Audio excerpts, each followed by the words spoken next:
Voice decoder. और ये अपना नेक्स्ट वीडियो है मोगेम्बो सीरीज का, ठीक है। तो चलो शुरू करते हैं। Pollutants in air can be in the form of aerosol, particulates, gases, any of these. तो मेरे कोई भी हो सकता है, क्लियर है। चलो अगला question. PH value is symbol for hydrogen. Hydrogen दिखाता है पीएच वैल्यू, होता है ना कि पीएच बराबर minus log base 10H plus, hydrogen दिखाता है। चलिए तो हो गया। From septic tank the effluents are discharge into soak pit, oxidation pond, cess pool, all of these. जो आपको सेप्टिक टैंक के बाद जो इफ्लुएंट रहता है उसको हम लोग सोक पिट में डालते हैं, ठीक है।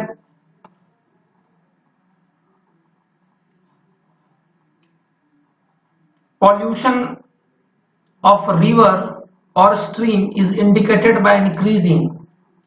Pollution of river or stream is indicated by increase in acidity, chloride content, oxygen content, nitrate content. Pollution of a river or stream is indicated by increasing. क्या बोल सकते हो आप? नाइट्रेट कंटेंट भी अगर बढ़ाओगे तो भी ये क्या क्या दिखा सकता है आपको?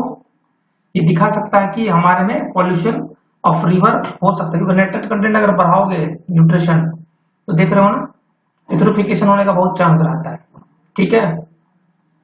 होगा इंक्रीज इन ऑक्सीजन कंटेंट, तो pollution oxygen content, increase in oxygen content. अगर ऐसे भी देखो, अगर ऑक्सीजन कंटेंट की अगर बात करते हो तो देखो पॉल्यूशन ऑफ रिवर की अगर बात करते हैं, अगर इंक्रीज इन ऑक्सीजन कंटेंट हो रहा है, इंक्रीज इन ऑक्सीजन कंटेंट हो रहा है, इसका मतलब तो ये भी तो हुआ ना कि ऑक्सीजन कंटेंट बढ़ रहा है। तो बायोकेमिकल ऑक्सीजन डिमांड क्या है? कम है, मतलब कम पॉल्यूशन। मतलब आप ऑक्सीजन कंटेंट, आई थिंक जो करेक्ट आंसर होगा मेरे हिसाब से वही होगा, ठीक है। जो मतलब एक बेसिक से अगर लग रहा है कि ऑक्सीजन कंटेंट बढ़ रहा है तो वहां से हम लोग पॉल्यूशन को पता चल रहा है कि बायोकेमिकल ऑक्सीजन डिमांड कम है, इसलिए तो ऑक्सीजन कंटेंट क्या हो रहा है? बढ़ रहा है, ठीक है। अब देखो बीओडी टेस्ट स्टैंडर्ड कितने दिन पे है? 20 डिग्री और 5 दिन पे।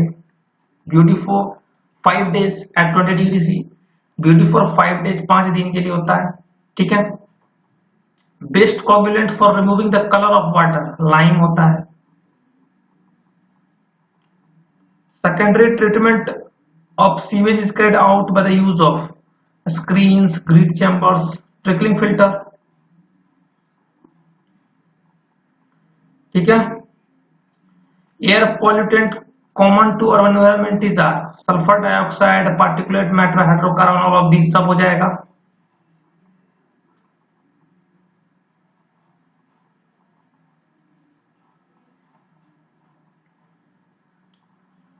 The liquid waste conveyed by sewer is known as sewage होता है, कोई दिक्कत वाली बात नहीं है।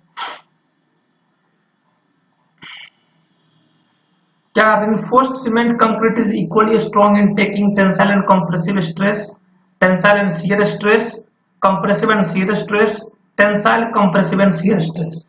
देखो अगर एक्चुअल अगर बात देखते हो, अगर एक्चुअल बात अगर देखते हो बाबू, ठीक है, तो अगर एक्चुअल बात देखते हो क्या होगा? Tensile, compressive and shear stress, ये तीनों क्या हो जाता है? इक्वल, ठीक है।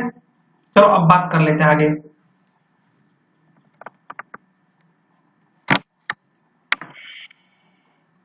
The concrete in which preliminary tests are performed for designing the mix. The concrete in which preliminary tests are performed for designing the mix is called as, कौन सा कंक्रीट में हम लोग टेस्ट परफॉर्म करते हैं? preliminary test.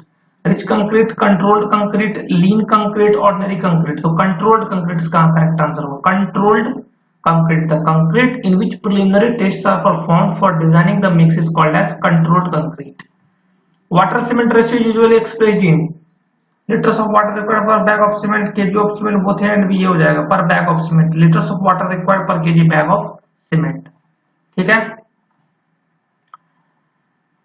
The leveling of operation that removes humps and hollows and give a true uniform concrete surface. College मान लो concreting done हो जाता है, उसके बाद होता है कि इतने बड़े जो रहता है हमारे पास, उस समय क्या करते हैं, जितने भी हम्प्स कम्स क्रिएट होते हैं उसको क्या करते हैं, प्लेन करते हैं, है ना। कंक्रीट डन हुआ, फिर इसी एक बड़े वाला से एक लकड़ी का बना रहता है, उस समय क्या करते हैं, जो हम्प कम बना रहता है उसको क्या करते हैं, प्लेन करते हैं, ठीक है। उसको बोलते हैं स्क्रीडिंग। समझ रहे हो। कंक्रीट डन होने के बाद जो बंदा जो लकड़ी का करता है, हम को आराम से मुलायम करता है, हमको एकदम से लेवल लेवल सरफेस में लाता, पूरा लेवल करता है एकदम, समझ लो हम सबको, उसको बोलते हैं स्क्रीडिंग। लास्ट में जो फाइनल करते हो वो होता है ट्रॉली। मतलब कुल मिला के इतना समझ लो भैया कि वो बंदा कंक्रीटिंग के बाद जो हम सब को हटाता है वो क्या हो जाएगा, आपका स्क्रीडिंग हो जाएगा। क्या हो जाएगा, स्क्रीडिंग। हम को जो हटाता है उसको क्या बोलते हैं, स्क्रीडिंग। और लास्ट में क्या करते हैं, ट्रॉली। ठीक है, चलो। The process of proper and accurate measurement of all concrete materials for uniformity, proportion and aggregates grading is called proportioning, grading, mixing, batching। तो करेक्ट आंसर क्या हो जाएगा, बैचिंग। ये तो हो गया कंट्रोल कंक्रीट।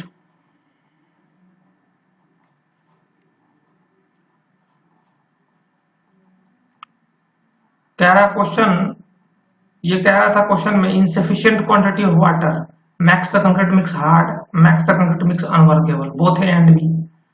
ये क्वेश्चन था कि सीमेंट में, ये क्वेश्चन था कि सीमेंट में कौन सा जो है ना बाइंडिंग प्रॉपर्टी प्रोवाइड कराता है। सब होता है C3S, C2S और C3A, देख रहे हो।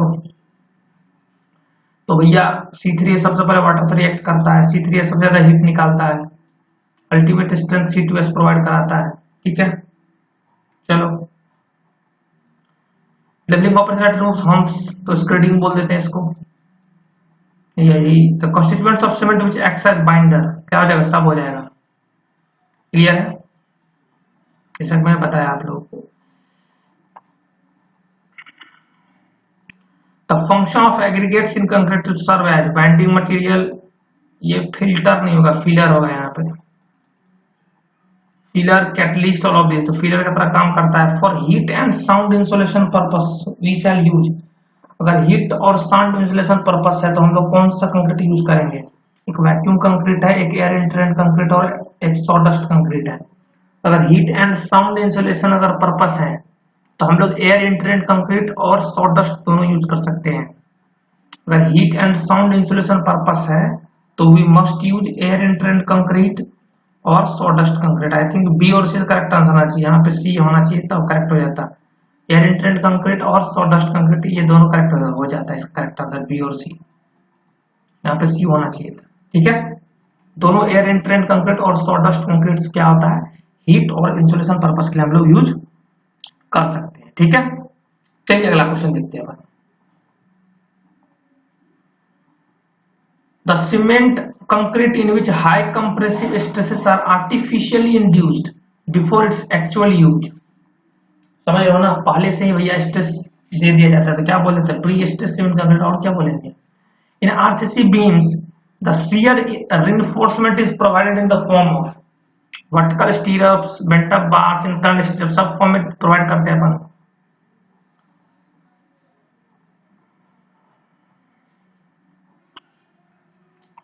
Minimum diameter of bar for a slab is usually, minimum diameter of bar for a slab is usually कितना, 8 mm, 12 mm, 16 mm, किसकी minimum diameter of bar for a slab. देखो अगर बात करता कॉलम की, अगर बात करता कॉलम की, तो कॉलम में बता कर रखा हूं जो 12 mm लॉन्ग चूनल बार डालते हैं। समझ रहे हो, समझ रहे हो बात, कितना डालते हैं बाबू, 12 mm का कहाँ डालते हैं लॉन्ग। अगर कॉलम की बात करो, कॉलम में जो लॉन्ग चूनल बार यूज करते हो वो मिनिमम 12 mm का होना चाहिए। ठीक है, लेकिन अगर स्लैब की बात करो, छत डालते हो तो मिनिमम वहां पे कितना ले सकते हो, 8 mm यूज कर सकते हो। The minimum diameter of bars for a slab usually 8 mm, 8 mm आराम से यूज कर सकते हो स्लैब में। Post tensioning is common in structures like, bridges में जो पोस्ट टेंशनिंग है ब्रिजेज में रखते हैं हमेशा। इक्वेशन से स्टैटिक्स क्या होता है, सिग्मा h बराबर 0, सिग्मा b बराबर 0, सिग्मा m बराबर 0, सिग्मा b बराबर 0, सिग्मा h बराबर 0, सिग्मा b बराबर, ये करेक्ट तीनों कंडीशन सेटिस्फाई होना चाहिए। ठीक है, चलिए ये तो हो गया 8 mm।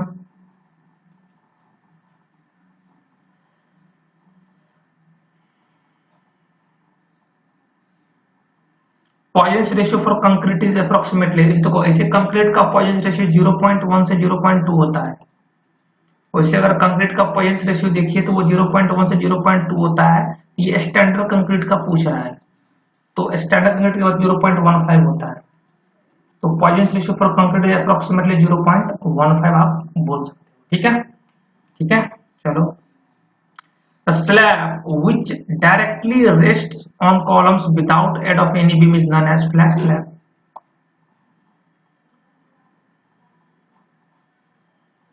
और ये भी मैं बताया था L/X। देखो फ्लैट स्लैब जो मैं 1/2 स्लैब में एक चीज बताया था आप लोग अगर याद हो, अगर L/X ग्रेटर देन 2 हो तो होता 1 वे स्लैब, और अगर L/X less than equal to 2 हो तो क्या हो जाता है 2 वे स्लैब। क्लियर है,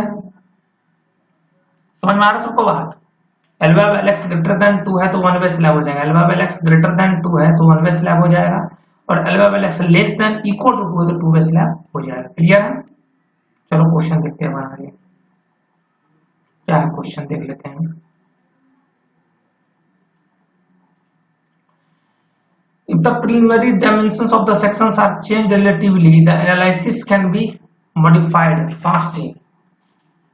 Moment distribution method, Canny's method, double integration method, none of these. कह रहा है कि preliminary dimensions of section are changed relatively. जो preliminary dimension है उसको आप क्या कर दिए, चेंज कर दिए।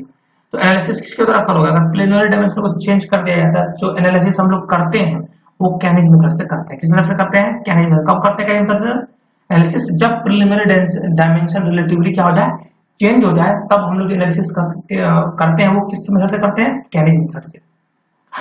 A long vertical member when subject to axial compression called column. Ratio of effective length to lambda और वैल्यू अपन के, यही तो बोल रहा है भाई, स्लेंडरनेस रेशियो।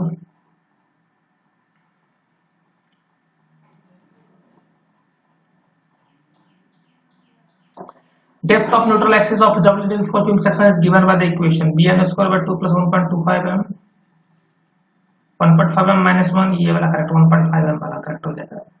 ये जब मैं आरसीसी पढ़ूंगा ना, ये कैसे आया इसको पूरा डिराइव करूंगा। ये एफसी बराबर एफटी आता है, दोनों में फोर्स इक्वल होता है, उससे ये आता है। ठीक है, क्लियर है, चलो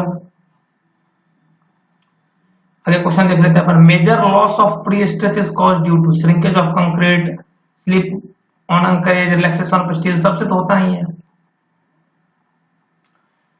इन concrete if reinforcement wires are stretched after the concrete has hardened, मतलब जब कंक्रीट हार्ड हो चुका है उसके बाद आप क्या कर रहे हो, reinforcement को क्या कर रहे हो, स्ट्रेच कर दो, क्या हो जाएगा, पोस्ट टेंशनिंग हो जाएगा। RCC electric poles are generally made of pre stressed concrete. जो आरसीसी इलेक्ट्रिक पोल जो देखते हो ना अपन, जो इलेक्ट्रिक पोल देखते हो ना जिसपे पोल पे इलेक्ट्रिसिटी का जो वायर जाया रहता है, वो प्री स्ट्रेस्ड कंक्रीट से बनता है। इससे बनता है प्री स्ट्रेस्ड कंक्रीट। ठीक है, ये तो हो गया। The diameter of the rivet before riveting is called nominal dia. और ये भी चीज मैं बता चुका हूं आप लोगों को। स्टील में एक चीज याद रखिएगा कि अगर D dash less than equal to 25 mm है तो डीजी बराबर क्या होता है, D dash plus D dash less than equal to अगर 25 mm है तो डीजी बराबर होता है डी डैश प्लस 1.5 mm। अगर D dash greater than 25 mm है तो जो डीजी होता है वो होता है डी डैश प्लस 2 mm। समझ लो बात, D dash less than equal to 25 mm है तो डीजी बराबर डी डैश प्लस 1.5 mm। अगर D dash greater than 25 mm है तो डीजी बराबर डी डैश प्लस 2 mm। ये भी याद रखिएगा। और ये भी मैं बताया था, पिच होता है not less than 2.5 D dash और edge distance not less than 1.5 DG. Pitch not less than 2.5 D dash, edge distance not less than 1.5 DG.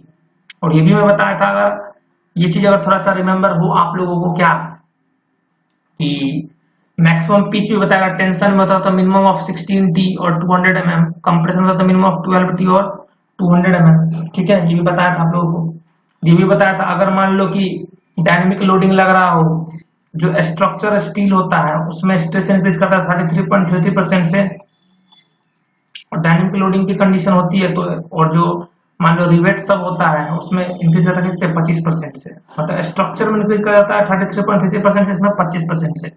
ठीक है, और थोड़ा रिवाइज करा दूं क्या, लेसिंग के बारे में थोड़ा बता दूं। लेसिंग का जो एंगल होता है वो कितना होता है बताओ, 40 से 70 डिग्री। इसका transverse shear force 2.5% of column load के लिए डिजाइन किया जाता है। कह रहा है कि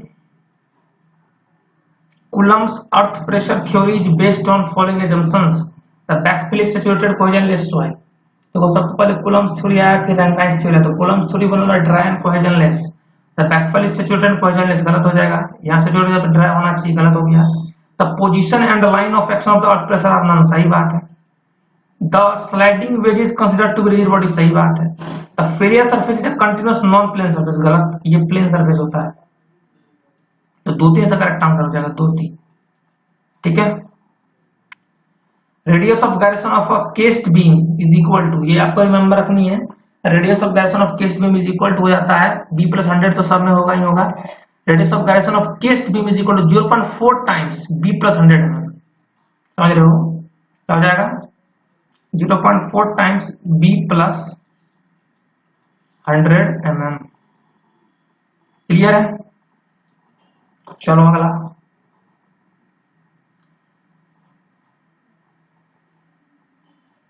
in the case of under enforce section, enforce से स्टील कम होता है तो स्टील विल यील्ड फर्स्ट, सही बात है। The distance between centres and two adjacent rivet including tacking rivet shall not exceed 32t, ये मैं पहले भी क्वेश्चन आपको करा चुका हूं। ठीक है, loss of strength in compression due to overloading is known as creep, relaxation, resilience, none of this. Loss of strength in compression की बात कर रहा है ड्यू टू ओवरलोडिंग, ये बॉस्टिंजर इफेक्ट में होता है, ऑप्शन में गिवन ही नहीं है, नन ऑफ दिस तब हो जाएगा। ठीक है, चलो क्या है, ground water from artesian well is good source, सही बात है। It contains no suspended matter, no bacteria, it requires less treatment, सही बात है। बोथ ट्रीटमेंट क्या हो जाएगा, करेक्ट हो जाएगा। And aquiclude is a non artesian aquifer, a confined bed of impervious material between aquifers. Aquiclude में बता रहा था कि क्या होता है, इम्परमिएबल टू फ्लो, जो फ्लो होता है उसमें इम्परमिएबल होता है, पोरस हो भी सकता है और नहीं भी हो सकता, बट ये ऑलवेज इम्परमिएबल ऑफ फ्लो होगा। ठीक है, अब एक क्वेश्चन देख लेते हैं, ratio of maximum shear stress to the average stress in rectangle, top maximum बराबर क्या होता है 1.5 टाइम्स टॉप एवरेज, तो ratio of maximum shear stress to average shear stress, top maximum to average क्या हो जाएगा 1.5 हो जाएगा। स्टोरेज कैपेसिटी ऑफ रिजर्वायर में be divide into 3 zones, the lowest zone is, सबसे नीचे होता है डेड स्टोरेज, उसके बाद होता है यूजफुल स्टोरेज, उसके बाद होता है सरचार्ज स्टोरेज, 3 स्टोरेज होता है। जो लोएस्ट जोन को क्या बोलते हैं, डेड स्टोरेज, उसके ऊपर जो यूजफुल स्टोरेज सबसे ऊपर जो रहेगा वो क्या हो जाएगा सरचार्ज स्टोरेज।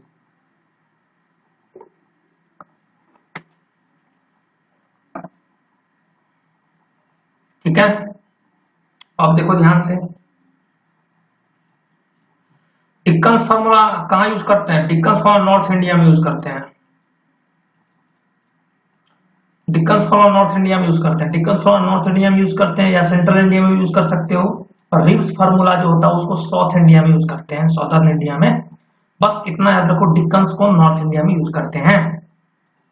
और इंडिया में कितने बजे जनरल रेनफॉल का रिकॉर्ड किया जाता है, 8 बजे सुबह, in India rainfall general recorded at 8 AM। ठीक है, ये भी पता ही होगा, SY प्लस SR बराबर N पोरोसिटी होता है, discharge point dot on specific capacity,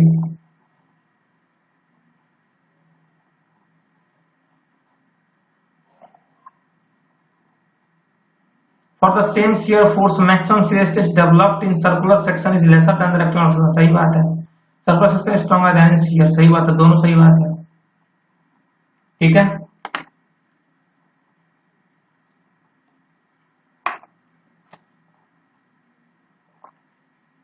clear है, चलो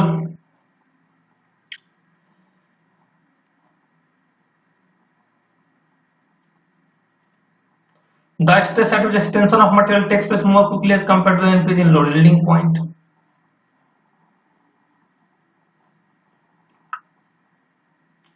volume of one bag of cement weighing 50 kg 35 litre के आसपास होता है।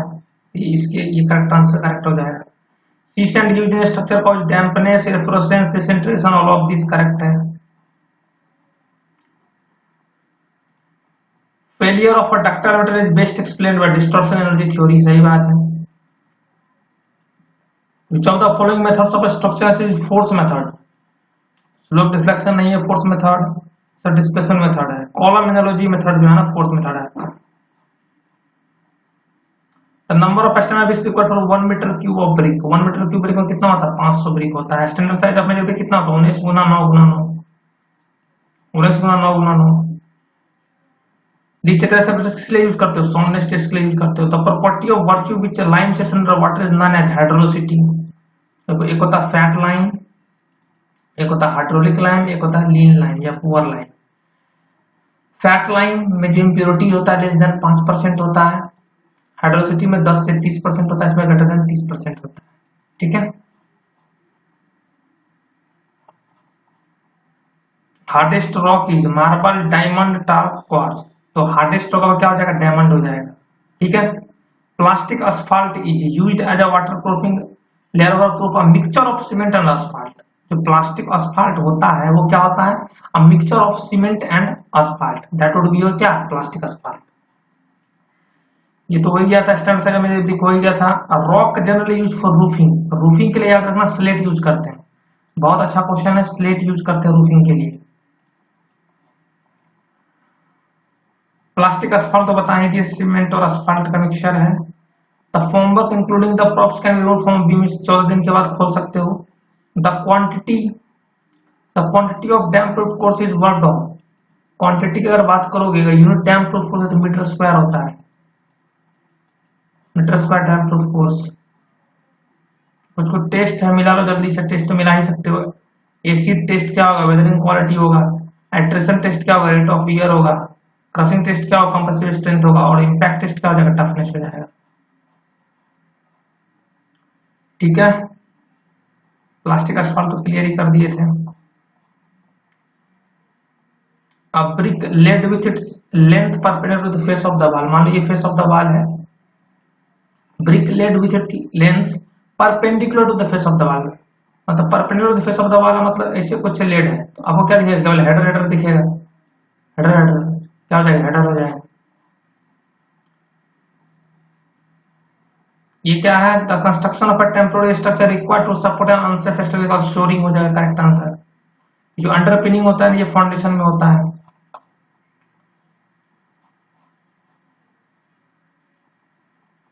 The painting work is generally specified by area of painted surface, सही है। The stone masonry of finely dressed stone laid in cement or lime, मतलब इतना समझ लो कि वो स्टोन में जिसमें हम लोग फाइनली ड्रेस्ड स्टोन जो होता है उसमें हमको, मैं उसको क्या करता हूँ, मैं क्या सब लोग क्या करते हैं, सीमेंट और लाइम अगर मिलाते हो तो कौन सा मेजनरी उसको बोल देंगे? Random rubble, course rubble, dry rubble और एस्लर मेजनरी। अगर स्टोन मेजनरी है फाइनली ड्रेस्ड स्टोन, अगर उसको सीमेंट और लाइम में मिक्स कर दोगे उसको बोलते हैं एस्लर मेजनरी। स्ट्रेस में भी डिफाइन फोर्स पर, स्ट्रेस में क्या होता है? फोर्स बाय एरिया कर लोगे तो कोई दिक्कत नहीं है। एक क्वेश्चन है, vertical members fixed between steps and handle are known as बैलुस्टर्स।